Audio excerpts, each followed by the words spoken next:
My fiancé said, "You're not ambitious like my ex. He actually had drive." I smiled. He did. Then I hired her ambitious ex at my company and made him my assistant.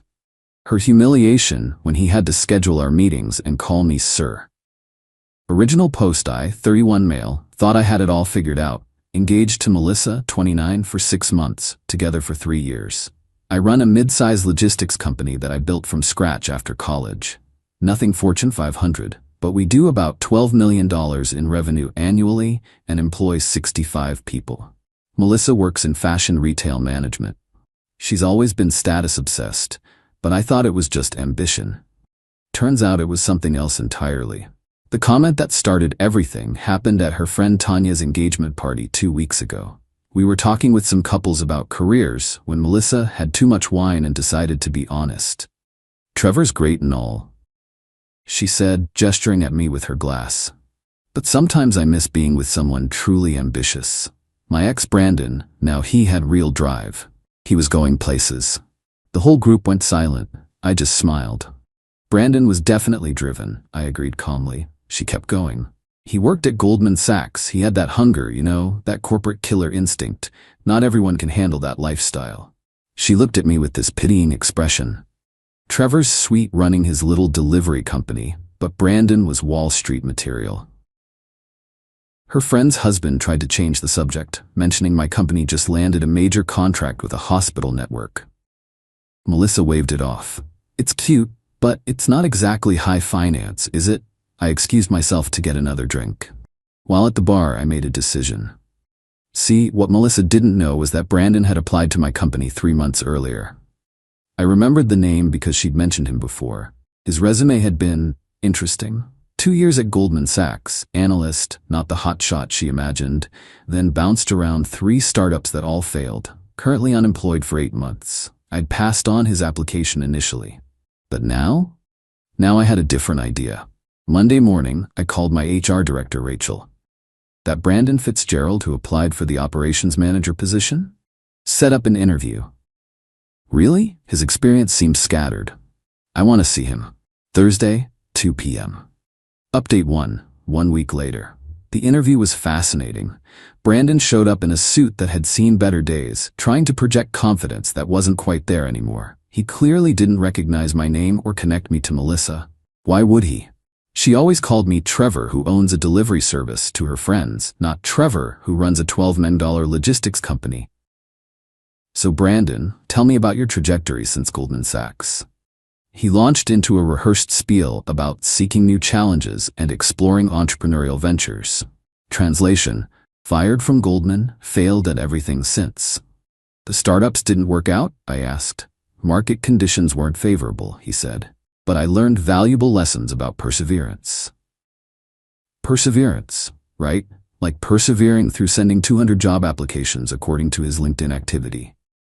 "What interests you about logistics?" I asked. "Well, it's a growing field with stable opportunities." Translation: I desperately need a job and you're hiring. Here's where it got interesting. I offered him a position, but not the operations manager role. "I think you'd be perfect for executive assistant to the CEO." Me. His face went through several expressions: confusion, disappointment, then forced enthusiasm when I mentioned the salary. "Decent, but definitely not Goldman Sachs level. It's a great opportunity to learn the business from the top," I said. "You'd handle my calendar, travel arrangements, meeting prep, real insight into running a company." What I didn't say: you'll be scheduling my date nights with your ex-girlfriend and calling me sir in front of her. He accepted immediately. Of course he did. 8 months of unemployment does that. "Can you start Monday?" I asked. "Absolutely, Mr. Hayes. Please call me Mr. T. We keep things professional but friendly here." The best part? Melissa had no idea. I hadn't told her about the hire. She was too busy posting Instagram stories about manifesting big moves and leveling up in life. Brandon's first day was yesterday. I had him organize my office, learn our systems, and shadow me in meetings. He's competent enough, eager to please, desperate to keep this job.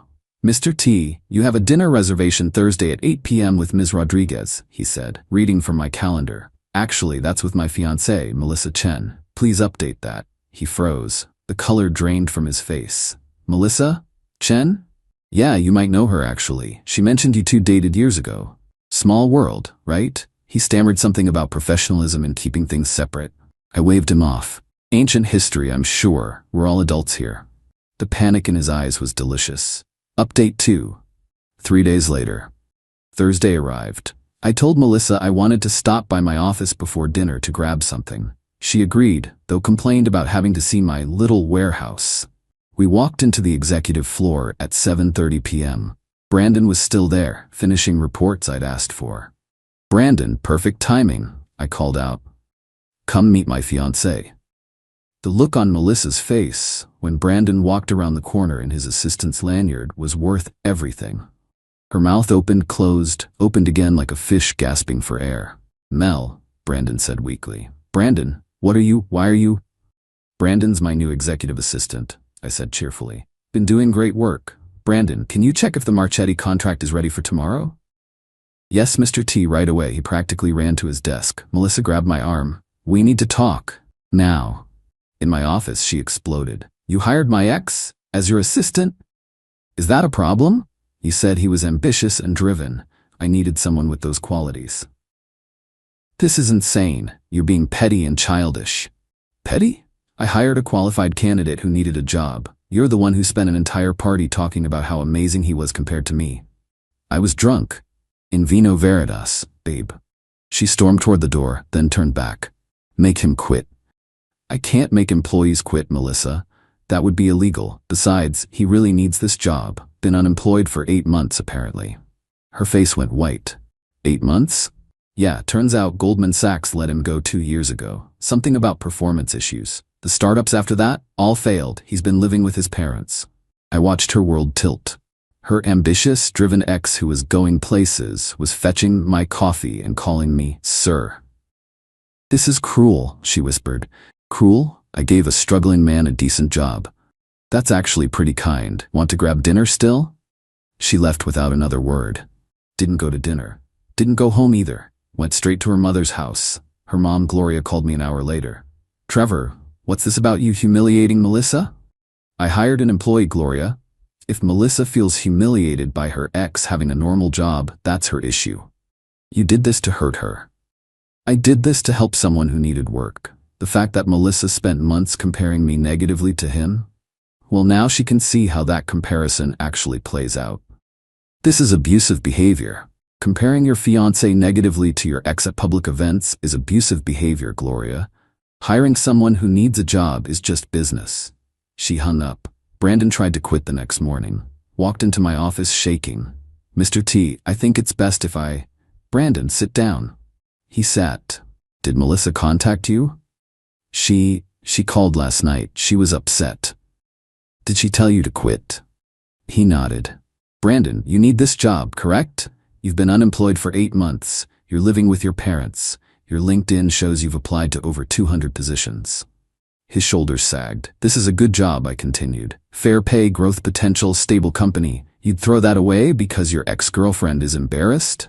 It's complicated. It's not. You work for me, not her. You do good work, you keep your job, you quit because she demands it. Good luck explaining that gap to your next interviewer. He stayed. Update 3, 1 week later. The last week has been a masterclass in entitled meltdown. First, Melissa tried to ambush me at the office. Showed up Monday with her friend Tanya, the one whose party started this, for support. They marched past reception like they owned the place. Brandon saw them coming and tried to hide in the supply closet. I called him into my office right as they arrived. Brandon, I need you to take notes for this meeting, I said loudly. Melissa's face went red. We need to talk privately. Brandon's my assistant. He stays. Company policy for all unscheduled meetings. Tanya jumped in. This is psychological warfare, Trevor. You're torturing her. I'm running a business. Brandon, please document Miss Chen and Miss Walker's concerns. Brandon sat there with his laptop, typing frantically, avoiding everyone's eyes. Melissa tried a different approach. Baby, please. I love you. I made one stupid comment. Multiple comments. Over months. Brandon, did you get that? Miss Chen admits to multiple derogatory comparisons. This is sick, Melissa screamed. Brandon, tell him how sick this is. Brandon looked like he wanted to disappear into his chair. I just work here. You're pathetic, she spat at him. Both of you. Security escorted them out. I asked Brandon to write up an incident report. Then came the social media campaign. Melissa posted a long rant about narcissistic abuse and workplace harassment. Tagged my company. Big mistake. My lawyer sent her a cease and desist within 24 hours. Defamation is serious business. The post disappeared, but the damage to her narrative was done. Several mutual friends had screenshot it and sent it to me, appalled by her accusations. Her mom, Gloria, tried next. Showed up at my condo building, convinced the doorman she was surprising me for my birthday. It wasn't my birthday. You're destroying my daughter. Your daughter destroyed our relationship when she decided I wasn't good enough. She's had to take time off work. She's too humiliated to show her face. That sounds like a personal problem. End this. Fire him. I don't fire good employees to make my ex-fiancée happy. Oh, did she not mention? We're done. I pulled out my phone, showed her the text I'd sent Melissa that morning, officially ending our engagement and asking her to return the ring. Gloria actually tried to slap me. I stepped back and she hit the door frame. The building's security camera got everything. I filed a police report, but the peak entitlement came yesterday. Brandon came into my office, pale and shaking. Mr. T, there's a situation. Melissa was in the lobby with a man I didn't recognize. Turns out it was her new boyfriend, some crypto guy named Austin she'd met on a dating app 3 days after we split. She was demanding Brandon be fired or she'd sue for emotional distress. I came down to the lobby with our head of security and Rachel from HR. Miss Chen, you're trespassing. Leave immediately. Austin puffed up. You can't talk to her like that. She has rights. She has the right to leave before we call the police. I'll ruin you, Melissa screamed. I'll tell everyone what kind of psycho you are. Brandon, I said calmly, please call the police and report trespassing and harassment. Brandon pulled out his phone. The look on Melissa's face when her ambitious ex started dialing 911 on her behalf was priceless. They left before the cops arrived, but we filed the report anyway. Final update, 2 weeks later. It's been a month since I hired Brandon, and the dust has finally settled. Melissa's attempts at legal action went nowhere. Turns out judges don't sympathize with he hired my ex-boyfriend and pays him a fair wage as grounds for emotional distress. Her lawyer dropped her after she couldn't pay the retainer. The crypto boyfriend Austin disappeared after 2 weeks when he realized she was broke and drama-prone. She got fired from her retail management job after missing too many shifts for her mental health days and showing up drunk to a regional meeting. Her Instagram went from manifesting big moves to deleted entirely. Last I heard through mutual friends, she moved back in with Gloria and is working at a department store. Not management, sales floor. Brandon? Still working here. Turns out he's actually decent at the job when he's not trying to pretend he's a Wall Street hotshot. He keeps his head down, does his work, calls me Mr. T or Sir, without me having to ask. We had an interesting conversation yesterday. Can I be honest, Mr. T? Go ahead. When I dated Mel, she constantly compared me to other guys. Her friend's boyfriend who was a doctor. Her cousin's husband who owned restaurants. Nothing was ever enough. Sounds familiar. I tried so hard to be what she wanted, the Gordon Gekko thing. It wasn't me. Getting fired from Goldman was actually a relief, but I couldn't admit it. And now? Now I'm good at a normal job with a good boss who doesn't expect me to be anything but competent and professional. Glad to hear it. He paused at the door. She never appreciated what she had, did she? With either of us. No, Brandon, she didn't. The ring? She tried to keep it, claimed it was a gift. My lawyer reminded her that engagement rings are conditional gifts in our state. She FedExed it back last week with a note calling me various names. I sold it and donated the money to a local job placement charity. Seemed fitting. My company, doing better than ever. That hospital network contract led to 2 more. We're expanding, hiring more people, including a new operations manager since Brandon's doing well in his current role. Me, I'm dating someone new. Anna from the hospital network we contracted with. She thinks the whole story is hilarious and says she's glad Melissa showed me who she really was before we got married. Anna also makes more than me, and you know what? I'm totally fine with that. The revenge wasn't about destroying Melissa. It was about showing her that her whole value system was broken. The ambitious ex she lauded over me? He works for me now? Her status-obsessed worldview? It collapsed when faced with reality. She wanted to humiliate me by comparing me to Brandon. Instead, she humiliated herself by revealing how shallow her values were. Every time Brandon schedules my meetings, takes my calls, or says, "Yes, Mr. T," it's a reminder that ambition without ability is just empty posturing. Gloria still sends me angry texts occasionally. I don't respond. Brandon forwards them to our legal department as potential harassment evidence. Someone asked if I feel bad about the whole thing. Honestly, no. I gave an unemployed man a decent job. I showed my ex-fiancée who her hero really was. I dodged a bullet by not marrying someone who would never appreciate what she had. The only thing I regret, not seeing the red flag sooner.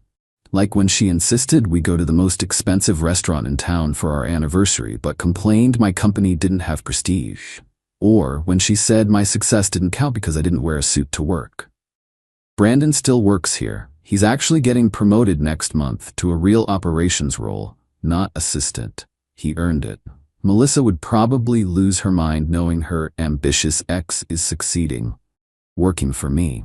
But she'll never know. She's blocked on everything, legally barred from contacting me or coming near my company, and living her new reality, where she's not the main character in anyone's success story anymore.